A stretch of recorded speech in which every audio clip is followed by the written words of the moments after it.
सिंदूर को लेके अब तस्वीर एकदम साफ हो गई है। जो पिक्चर सामने आ रही है वो साफ साफ कहती है कि इस ऑपरेशन का मकसद आतंकवादियों को ठिकाने लगाने से ज्यादा कुछ और दिखाई दे रहा है।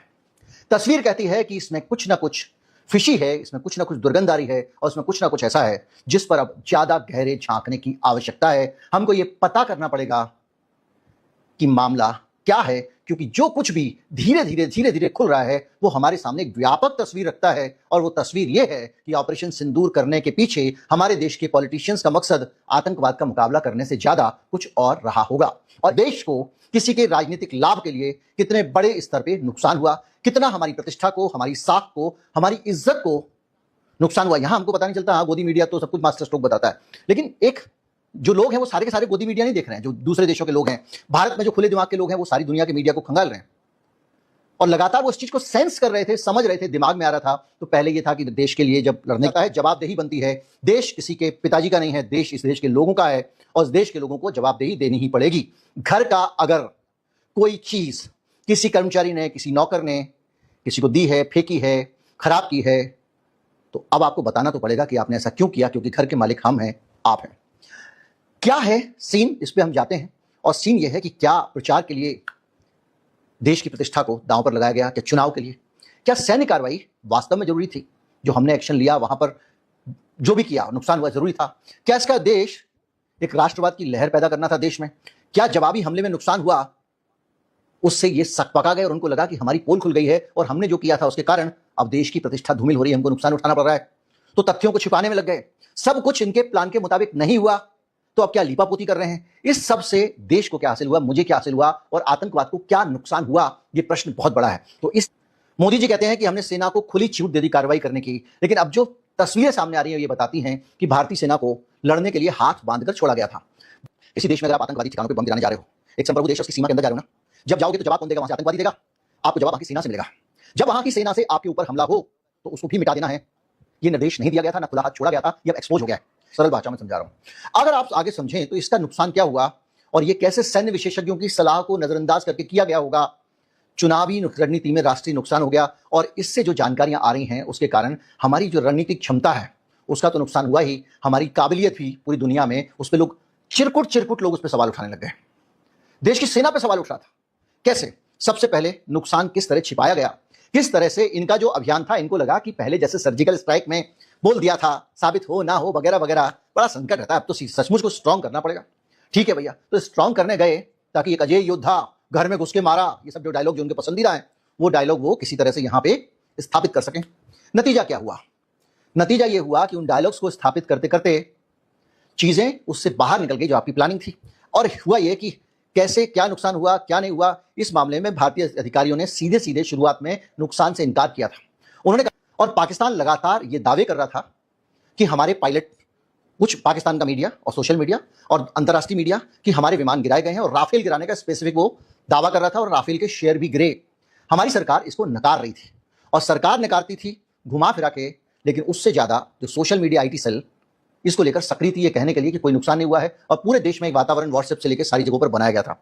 बात ये नहीं है कि कौन सी चीज तारीफ है, कौन सी चीज बुराई है, बात यह है कि सच्ची स्थिति हमको पता चलनी चाहिए। आपको असीम शक्ति दी गई है तो हमारी तरफ से हमारे ब्याह पे दी गई है, आप हमारे लिए काम कर रहे हो। लोकतंत्र का मूल मंत्र है ये। अब आप सोचिए, ये कहा गया कि हमें कोई नुकसान हुआ है, नहीं, मायने नहीं रखता है।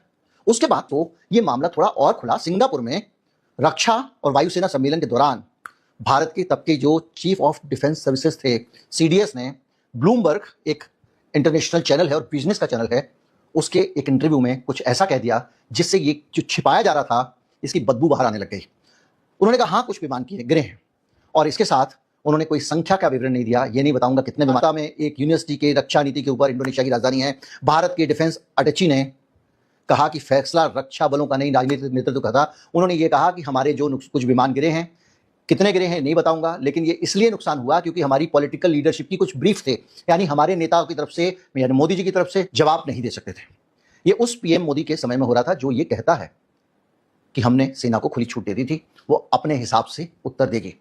इस तरह की खुली छूट थी। और यहीं पे जब वो ये कह रहे रणनीति बदली थी, तो रणनीति यही बदली थी कि जब हमारा नुकसान हो गया तो हमने इस पॉलिटिकल डिसीजन की वजह से तब हमने ये तय किया कि अब हम उनके सैनिक ठिकानों पे भी बम हमारे कितने विमान गिरे, जब विमान खरीदा गया, कितने का खरीदा गया, कहां से खरीदा गया, हर चीज की जानकारी इस देश के नागरिकों को सीएजी के जरिए दी जाती है। तो आपके डिसीजन के कारण कोई विमान नष्ट हुआ है, तो कितने विमान नष्ट हुए हैं? अब तो युद्ध में नहीं है हम लोग, अब तो स्थिति सामान्य है। तो अब आप हमको बताओ भैया कि क्या गिरा, कैसे गिरा, क्या नहीं गिरा। आप एक तरफ ये कह रहे हो कि हमारा ये हो गया, वो हो गया, दूसरी तरफ पूरी दुनिया हमारे पर उंगली उठा रही है। बीबीसी, राइटर्स, अल जजीरा और बेलिंगकैट जैसे संस्थानों ने ओएस, आईएनटी और सैटेलाइट डेटा के जरिए ये कंफर्म कर दिया था कि हमारे विमान गिराए गए हैं। बाकायदा हमारे विमानों की खींची हुई तस्वीरें अंतर्राष्ट्रीय मीडिया में छपी।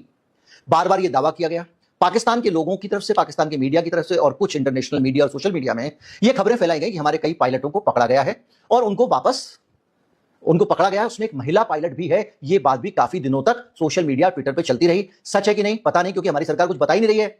जब सरकार नहीं बताती है तो अपुष्ट सूचनाओं को, अनुमानों को, अफवाहों को स्थान मिलता है।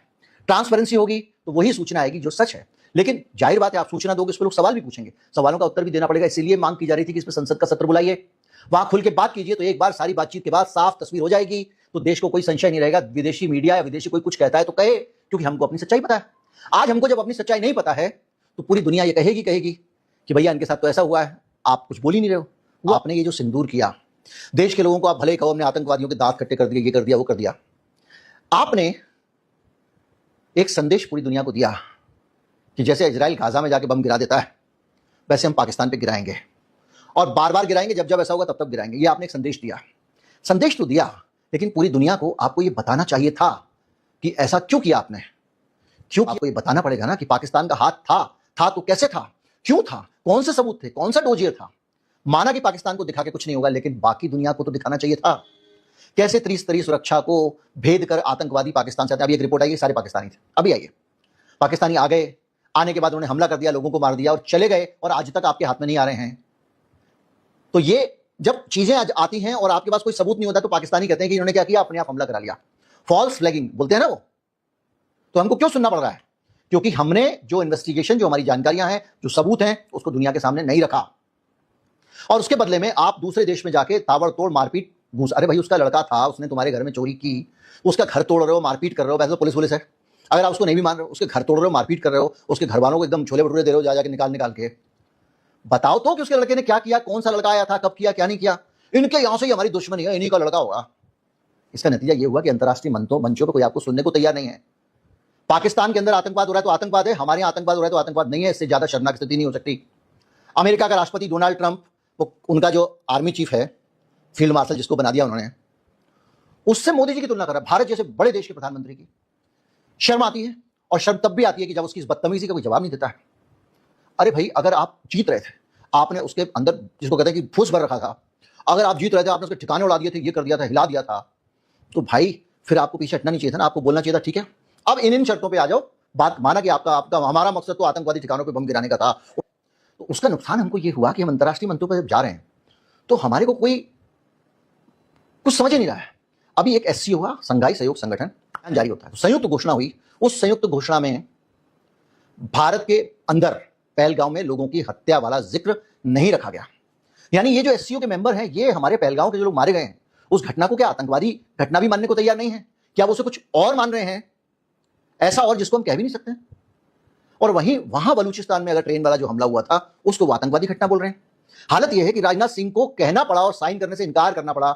उसके बावजूद फूफा को मनाने कोई नहीं आया। मेरे देश का इतना सम्मान भी नहीं हुआ कि भाई सिंदूर चल रहा था तब से, उस मौजूदगी में भी जब पाकिस्तान को वर्ल्ड बैंक से पैसा मिल रहा था, भारत अनुपस्थित हो गया, वोट नहीं दिया, उसके खिलाफ वोट नहीं देते बना। 4 लोन तब से मिल चुके हैं, एडीबी से मिल चुका, उसको वर्ल्ड बैंक से मिल चुका, आईएमएफ से मिल चुका, मिले जा रहे हैं उसको पैसे। हम रोक तक नहीं पा रहे हैं। हम बात करते हैं पाकिस्तान, तो क्या है मतलब, हम पाकिस्तान की सरकार से कुछ नहीं करना चाहते, पाकिस्तान की सेना के ऊपर बम मत गिराना, सिर्फ आतंकवादी पे गिरा के हम आगे करके हम लोग यहां ढोल पीटेंगे और वोट मांगेंगे। बहुत गंभीर पहलू है। अमेरिका में हमारे खिलाफ, हमारे देश के खिलाफ बाकायदा किस तरह की बातें हैं, डोभाल का नाम आया है, दूसरे लोगों का नाम आया है कि हमने वहां पर एक खालिस्तानी नेता की हत्या करने की कोशिश की। और कनाडा में जो निज्जर की हत्या हुई है, उसके पीछे भी भारत की एजेंसियां थी। ये दोनों 5i के मेंबर कह रहे हैं, और ये उन्होंने खुलासा किया या कहें कि आरोप लगाया है भारत के ऊपर। हम खुलासा, अब एक सीधी सी और सोची हुई सुलझी हुई बात समझिए। आपने ये पॉलिटिकल गेन के लिए जो वहां बम गिराया पाकिस्तान में, ऐसा लगता है मुझे, क्या कल के दिन कनाडा भारत के ऊपर मिसाइल छोड़ दे इस अधिकार के साथ में? क्या अमेरिका कल के दिन इस आधार पे हमारे ऊपर मिसाइल छोड़ दें?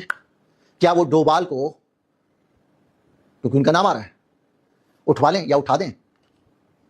क्या वो भारत के अंदर जो मर्जी करें, सिर्फ इस आधार पे कि आपको लगता है कि इसने किया तो कनाडा को लगता है भारत ने किया है, और भारत का मामला तो बहुत आगे तक बढ़ चुका है। तो ये अपने आप में एक ऐसा काम किया आपने, क्योंकि आपको लगा कि सर्जिकल स्ट्राइक से वाहवाही हुई थी, उससे हमने 2019 का चुनाव निकाल दिया था, सब कुछ किया था, और पहलगाम को लोग भूल गए थे। तो ये वाला जो आतंकवादी हमला हुआ है, इस हमले की जांच करने, आतंकवादियों को गिरफ्तार करने, उसके बाद पाकिस्तान के पास जाने से अच्छा है एक ऐसा मास्टर स्ट्रोक चलो कि दुनिया हिल जाए।